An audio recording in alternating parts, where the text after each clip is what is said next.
ஏன் அன்பு இன்னும் வெளியே வரல? ட்ரிங்க் பண்ணிருந்தா கண்டிப்பா என்ன தேடி வெளியில வந்திருக்கணுமே இந்நேரத்துக்கு. ஒருவேளை அதை குடிக்காமலே படுத்துட்டாரோ? அன்பு, கண்மணி, கதவை திறங்க.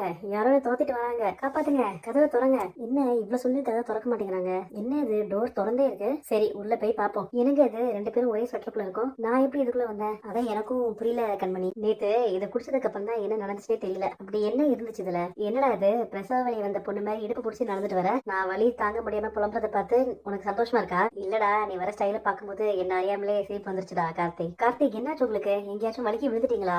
பவித்ரா என்னாச்சு? அது நேத்து அன்பு மாமா உங்களை அழகா கால் மேல தூக்கி வச்சுட்டு நடந்து போனார்ல, அதே மாதிரி என்னையும் தூக்கி நடந்து போ அப்படின்னு சொன்னேன். என்ன பாதி தூக்கத்துக்குள்ள இடுப்பு சுலுக்கிருச்சு. பொண்ணுங்களை பூ மாதிரி தூக்கணும்டா. அட என்னென்ன நீ வேற, இவ பூ மாதிரி இருந்தா பரவாயில்ல, இவதான் இரும்பு மாதிரி இருக்காளே, செம்ம வெயிட் இவ. உனக்கு தூக்கத்தை இல்லைன்னு சொல்லுடா. இங்க லேக்கு சுத்தி சைக்கிளிங் போறது அவ்வளவு ஜாலியா இருக்குமா? எங்க சைக்கிள் ஓட்டணும்னு ஆசையா இருக்குங்க, வாங்க போலாம். எங்க ஒரு நிமிஷம் இருக்க, நான் வெளியிலாவையும் கூட்டிட்டு வந்துடுறேன். அவ சூப்பரா சைக்கிள் ஓட்டுவா. அவ ஃபுட் ஃபெஸ்டிவலுக்கு போயிருப்பா. கொஞ்சம் வேலை அங்க இருந்துச்சு, அவளை செய்ய சொல்லியிருந்தேன். அதனால அவ அங்க போயிருப்பா.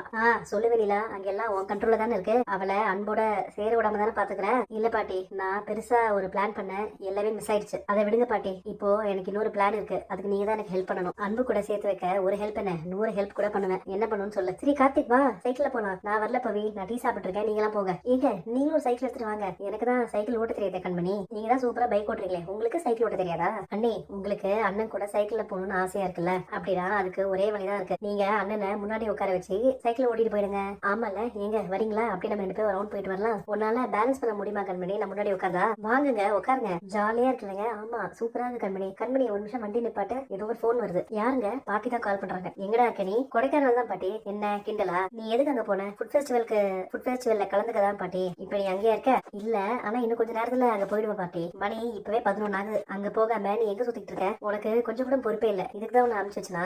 நீங்க டென்ஷன் ஆகாதீங்க பாட்டி, நம்ம ஷெஃப்ல அங்கதான் இருக்காங்க. அவங்க எல்லாம் இங்க இருக்குது. ஸ்பெஷல் ஸ்வீட் ஏதோ கொடுக்கணுமா? அந்த கோஆர்டினேட்டர் எல்லாம் போன் பண்ணி எனக்கு கேக்குறாங்க, அன்பு சரியா இன்னும் வரலன்னு. சாரி பாட்டி, இன்னும் 10 நிமிஷத்துல நீ அங்க இருக்க. இன்னும் 10 நிமிஷத்துல நான் ஃபுட் ஃபெஸ்டிவல்ல இருக்கணுமா? பாட்டி போன் பண்ணி பயங்கரமா கத்துறாங்க. ஐயோ, நீங்க இப்போ எப்படி அங்க போவீங்க? நான் கூட்டிட்டு போறேன் கண்மணி. பாட்டி எனக்கும் போன் பண்ணாங்க. அன்பு ஃபெஸ்டிவல்ல நீங்க இப்போ கண்டிப்பா இருக்கணுமா? உங்க கூட்டிட்டு போகிறதுக்காக தான் நான் வந்திருக்கேன். நமக்கு டைம் இல்ல. ஓஹோ, இதுக்கெல்லாம் காரணம் நீதானா? அன்பு, இப்படி என்ன விட்டுட்டு போறதுக்கா இந்த அழகான இடத்துக்கு உங்களை கூட்டிட்டு வந்திருக்கேன். நீங்களும் நானும் தனியா மனசு விட்டு எவ்வளவு நேரம் வேணாலும் பேசலாம்.